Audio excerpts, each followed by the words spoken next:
আসসালামু আলাইকুম, সবাইকে শুভেচ্ছা জানাচ্ছি। মাসুম মাহবুব দেখছেন ওপেন দ্য ইউটিউব চ্যানেল এবং মাসুম মাহবুব ফেসবুক পেজ। পৃথিবীর যে প্রান্ত থেকে যারা দেখছেন সবার জন্য শুভকামনা, ভালোবাসা।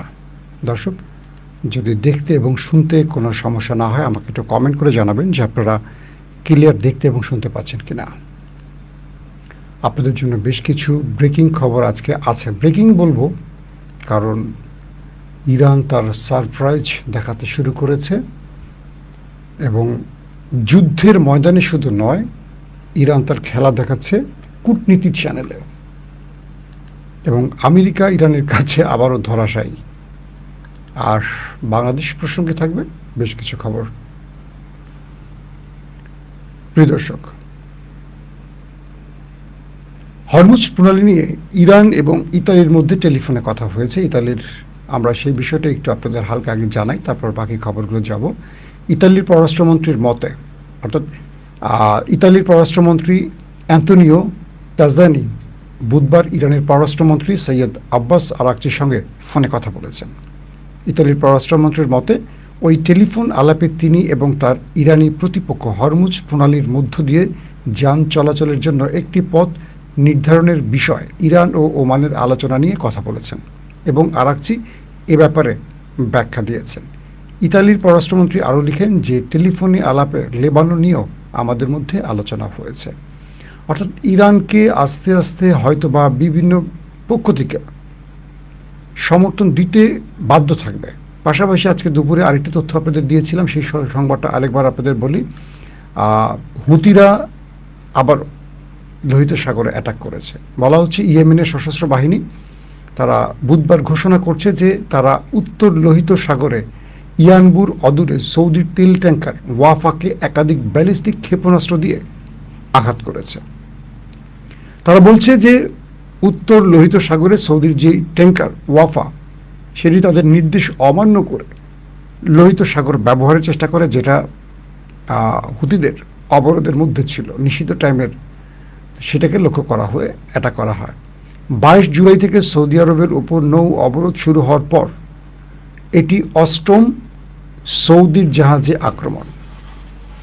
দর্শক, পাশাপাশি ইরানের আরও কিছু খবর আসছে, সেটা হলো মাসুদ পেজিশকিয়ানের একটি বিষয়ে আমরা দেখলাম যে সাম্প্রতিক সময় বেশ আলোচনা আসছিল। পরে তিনি সেটা অস্বীকার করেছেন যে তিনি পদত্যাগ করতে যাচ্ছেন। Anything wrong? দর্শক,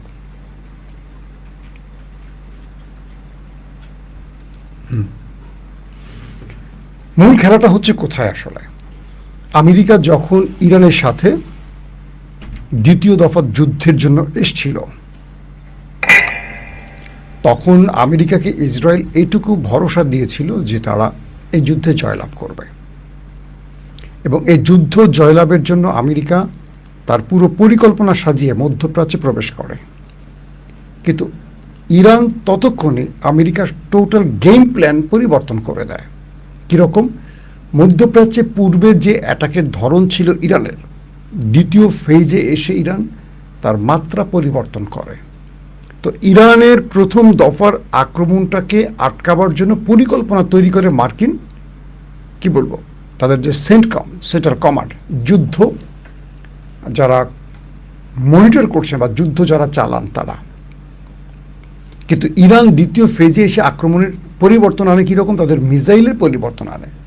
তো এই মিসাইলগুলো যখন তারা পরিবর্তন আনে, মিসাইলের ধরন, গতিপথ, মিসাইলের অ্যাটাক পলিসি, তাদের প্রতিরক্ষা ফাঁদকে কি বলবো, ফাঁকি দেওয়া, সব কিছু। তো দ্বিতীয় দফা ইরান যেটি করে, প্রথমে মার্কিন তাদের যেই প্রতিরক্ষা সিস্টেম, তার আগে রাডার সিস্টেম ধ্বংস করে ফেলে এবং এই রাডার সিস্টেমগুলো যখন ইরান ধ্বংস করে তখন আমেরিকা বুঝে উঠতে পারছিল না কি হচ্ছে। এমন এমন মিসাইল মারে যে মিসাইলগুলো ইন্টারসেপ্ট খুব একটা সহজে করতে পারতো না। প্রথমে কিছু ফেক, দুর্বল, কম দামি মিসাইল মারে। সে মিসাইলগুলোকে যখন প্রতিহত করতে, ইন্টারসেপ্ট করার জন্য আমেরিকা ব্যস্ত থাকে থার্ড বা প্যাট্রিয়ট দিয়ে, তখন ইরান তার ভিন্ন গেম, শাহেদ ড্রোন ইউজ করছে বা খুররাম শহর ইউজ করছে বা আদার্স খাইবার সেখানে ইউজ করছে, করে তারা কি করলো, আমেরিকার প্রতিরক্ষা মানে তাদের যে রাডার সিস্টেম ধ্বংস করে ফেলছে, আর্লি ওয়ার্নিং সিস্টেম ধ্বংস করে ফেলছে, এরপর থার্ড প্যাট্রিয়ট ধ্বংস করছে।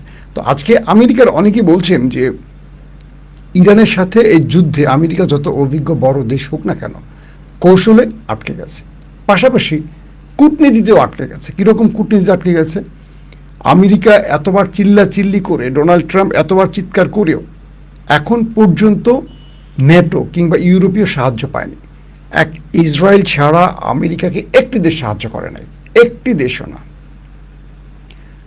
তারপর তুরস্কে হয়ে গেল নেটো সম্মেলন, যে নেটো সামিট হলো তুরস্কের, সেখানেও নেটোকে আশ্বস্ত বিশ্বস্ত, নেটোকে চেষ্টা চাপ সব দিয়েছে।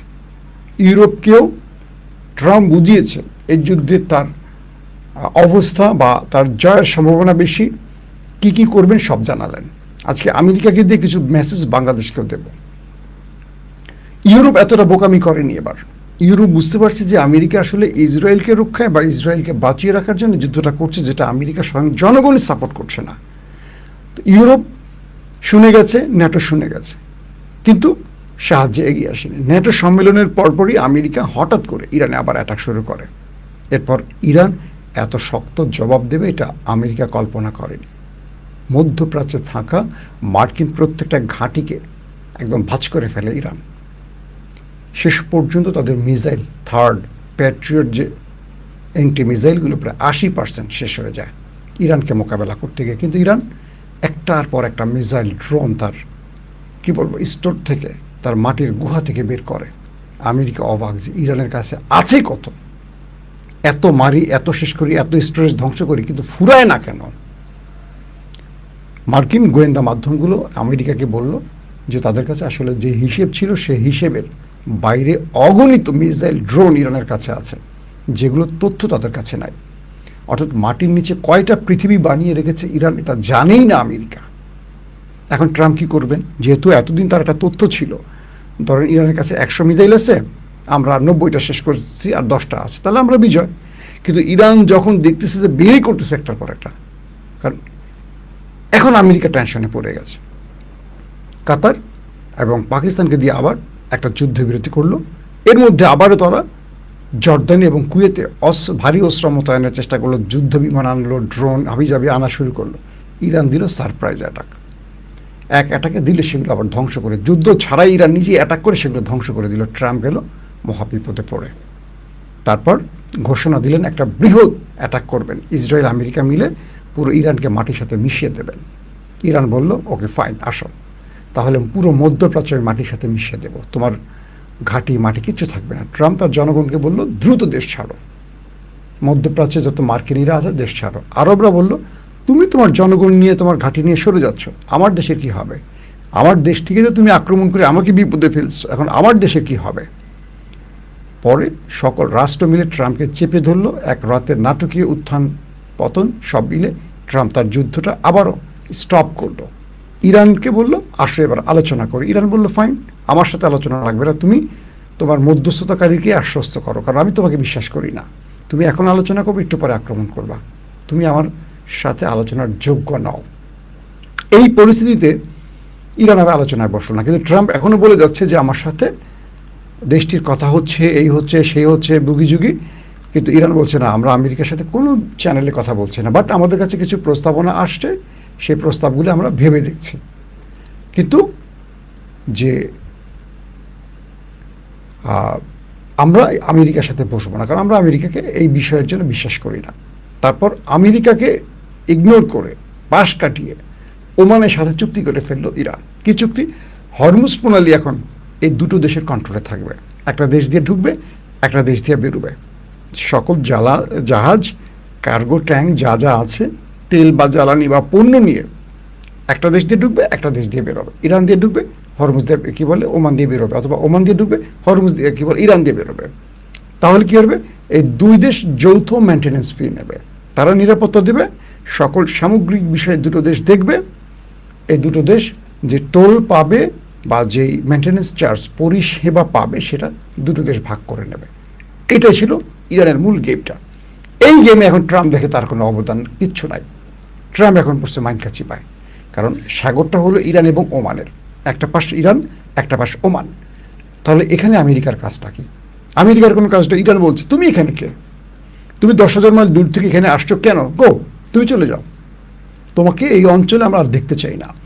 এবং ইরান, কয়েকটি মাধ্যম বলছে যে ইরান সাম্প্রতিক সমাজে আমেরিকার উপর অ্যাটাকগুলো করছে, তার প্রধান কারণ হলো মধ্যপ্রাচ্য থেকে এখান থেকে আমেরিকাকে খেদাতে চায়।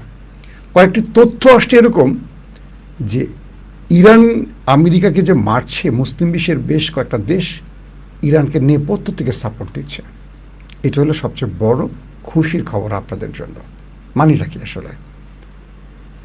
মানিটা হলো ইরান, তুরস্ক, পাকিস্তান, সৌদি আরব, মিশর এদেরকে নিয়ে তলে তলে একটা সামরিক জোট করতেছে, যেটা ন্যাটোর স্টাইলে। ন্যাটো যেমন তাদেরকে রক্ষার জন্য, ইউরোপ বা পশ্চিমা দুনিয়াকে রক্ষার জন্য তারা এই সিস্টেমটা তৈরি করছে, ন্যাটো সামরিক জোট। এবার তারা কি করতেছে, ইরান, তারা একটা মুসলিম সামরিক জোট করার প্রস্তাব দিয়েছে। তো এর মধ্যে ইরানের সাথে তুরস্কের টেলিফোনে কথা হচ্ছে, দুই দেশের প্রতিরক্ষা মন্ত্রীদের মধ্যে কথা হয়েছে, দুই দেশের পররাষ্ট্রমন্ত্রীদের মধ্যে কথা চলছে। তো সব কিছু নিয়ে শেষ পর্যন্ত ইরান এগিয়ে চলছে, অর্থাৎ মধ্যপ্রাচ্য থেকে শুধু আমেরিকাকে তাড়াবে না, ইসরায়েলকে একা করে ফেলবে, এক ঘরে করে ফেলবে। তো ইরানের এই চালগুলি এখন বুঝে গেছে ট্রাম্প, যে আসলে তো হরমুজ দিয়ে খেলছে। হরমুজ হলো ইরানের জন্য নিউক্লিয়ার, তার আর ওই নিউক্লিয়ার বোমা বানানো লাগে না।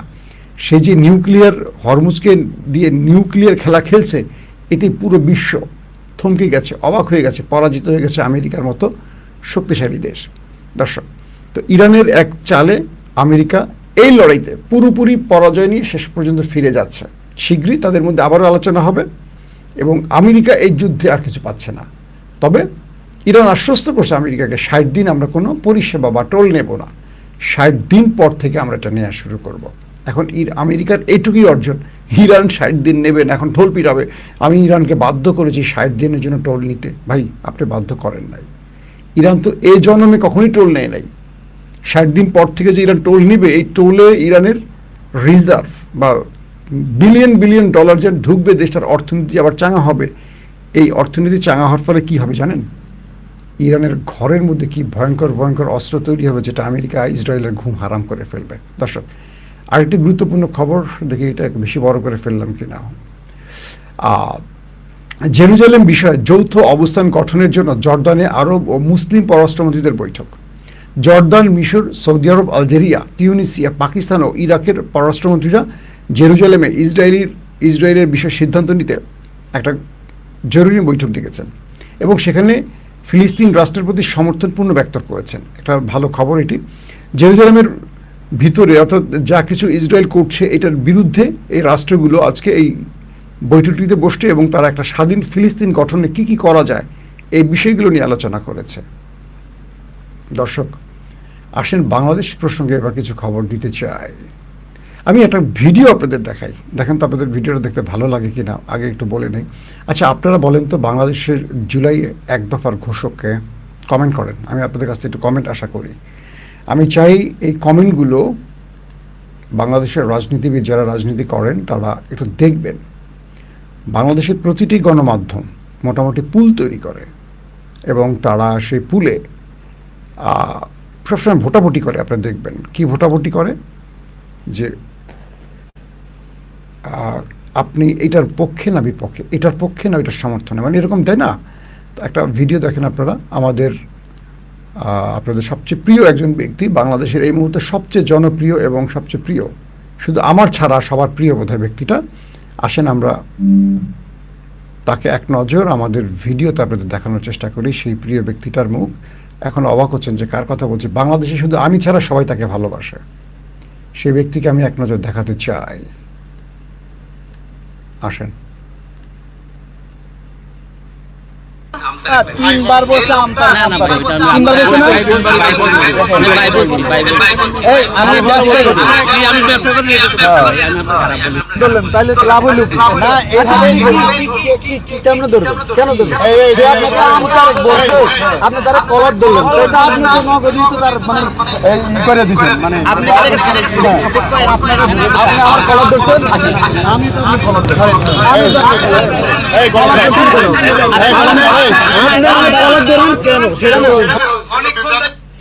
আপনাদের প্রিয় কিনা বলেন আমতারেক, এই বেটাকে একজন দেখে আমতারেক বলছে, তার কলার ধরছে আমতারেক। আরেকজন গিয়ে বলছে ভাই আপনি তার কলার ধরলেন কেন, আপনাকে সে আমতারেক বলছে, আপনি তাকে একটা কিছু বলতে পারেন, আপনি কলার তো ধরতে পারেন না, আপনি তো তাকে শারীরিকভাবে হ্যারাস করছেন। সঙ্গে সঙ্গে তার কলার ধরছে আমতারেক, সে আবার আমতারেকের কলার ধরছে। এই লোক নাকি আবার আমাদের এখন সরকার দলের খুব পছন্দের লোক আমতারেক। আমাদের গণ অধিকার 3টা মাল জন্ম দিছে, নুরুর, রাশেদ আর আমতারেক। 3টা মালই পচা মাল, এই 3টা মালই বিকৃত মাল, এবং এই 3টা মালকে যে কেউ টাকা দিয়ে কিনতে পারে।